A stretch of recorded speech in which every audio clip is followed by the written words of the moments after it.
सात संगत जी, प्यार से कहना धन निरंकार जी। समागम का इस रूप में आनंद सभी ने आज लिया, जहां वही भाव मन में आ रहे थे कि हर वर्ष सालों साल से अक्सर जब गर्मियों का मौसम होना तो सभी संगत ने यहाँ मसूरी आकर एक ये जहां रूह की खुराक तो सत्संग रूप में लेकर, पर तन रूप में ये जो ठंडक, ये पहाड़ों का सुंदर दृश्य लेना होता था। तो वही ख्याल कि अगर सब संत नहीं आ पा रहे पिछले 1-1.5 साल से ट्रैवलिंग जहां हो नहीं रही, भवनों पे अकोमोडेशंस खुली नहीं, तो वो क्यों ना ये रूप को ही हर एक के नजर के आगे ले जाया जाए, ये वादियों को। तो जहां वही भाव चल रहे थे मन में कि आज ये आउटडोर रूप भवन में जहां ये सेटअप करके सत्संग को आयोजित किया गया है, तो साथ ही जहां इतनी सुंदर ये धुंध कह लें, ये जो लगातार थोड़ी थोड़ी बारिश हो रही है, ये अच्छा शरीर को तो जहां लग रहा है, वहां ये मन जब तक इस निरंकार से जुड़ा है, वहीं तक इस मन में भी ठंडक प्राप्त होती है। तो किस तरह सभी ने आज वही बात करी कि परमात्मा का आसरा लेते हुए अपने मनों को सुधारना है। कैसे ये एक ब्रह्म ज्ञान की दात जो मिली है, इसको कभी एक हल्का नहीं समझना, ये ऐसी कीमत इसकी जो डल नहीं सकती, इतनी कीमती दात है। तो जहां दासी की भी आज इस रूप में सेवा आपके चरणों में हुए 3 साल का जिक्र,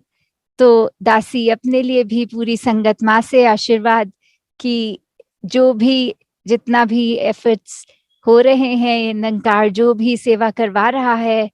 वो दासी अपना पूरा 100% दे के आपके चरणों में करे। और साथ ही हर एक को यही बात जो दासी अक्सर कहती है कि संगत की कीमत कोई भूले ना, कि संगत का चाहे डेकोरम की बात होती है, चाहे श्रवण करने वालों की, तो हर एक के लिए वही सेवा सिमरन सत्संग के से हर कोई जुड़ा रहे। कैसे हर एक में चाहे वो भाव कि हमने अगर गलती करी, एक इंसान है, वो कहते भी हैं कि इंसान गलतियों का पुतला होता है, तो वो गलती जब तक एक बार की गई मुबारक है, वो अनजाने में हो गई, पर बार बार दोहराने से फिर वो गलती गलती नहीं होती, वो जानबूझ के किया जाता है। तो ऐसे ही दासी कुछ दिन पहले टीवी में एक दृश्य देख रही थी कि एक कोई सीरीज में सीन आया कि मेहमान किसी के घर में गए हैं और एक छोटा बच्चा को वो बेबी सिट कर रहे हैं, उसकी देखभाल कर रहे हैं, और घर के मालिक चले गए किसी काम से वो उनके हवाले करके अपने बच्चे को। तो उसी दौरान कुछ खाते पीते वो जो बेबी सिट कर रहा था उस व्यक्ति से कुछ कारपेट पे गिर जाता है। कारपेट वाइट कलर का था और वो निशान इतना गहरा आ गया। तो अब वो सोच विचार में कि जब घर का मालिक आएगा तो ये मैं क्या करूंगा, वो 2-3 तरकीबें भी सोच लेता है कि मैं कह सकता हूँ कि आप ही के बच्चे से ये निशान पड़ा है, उसी ने कुछ गिरा दिया। या वो इस तरह भी सोचते हैं कि ये कारपेट का ये हिस्सा तो जहां नजर आ रहा है, अगर मैं साइड इसकी बदल दूं तो सोफे के नीचे वो हिस्सा छुप जाएगा, तो मालिक को कुछ बताने की जरूरत ही नहीं है। जब वो अगली बार सफाई करेंगे तो वो देखेंगे, तब तक तो नजर नहीं आएगा और मैं बच भी जाऊंगा। फिर उनके अंदर भी वो कॉन्शियसनेस जागती है और बोलते हैं कि हम इस तरह के व्यक्ति नहीं हैं जो कार्य अगर गलती हुई है उसको एडमिट करते हुए अपना सब वो मालिक के आगे साफ बात रखते हैं।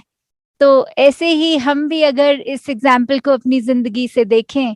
कि किस तरह हमें काफी बार गलती करके खुद अपनी गलतियों पे पर्दा ढकने के लिए तो मिनट नहीं लगता, वो तरकीबें सूझ जाती हैं, और दूसरों की गलतियों को मन करता है कि ये दिखा दें सबको। और यदि अपनी भी कोई गलती है तो कैसे हम ये अगर याद रखें कि ये परमात्मा तो जानी जान है,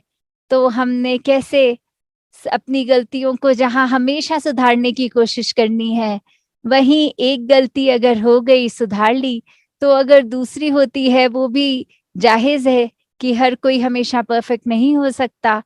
तो बस यही कि इंटेंशन यहाँ बहुत महत्वपूर्ण है कि जब एक अगर इनोसेंटली कुछ होता है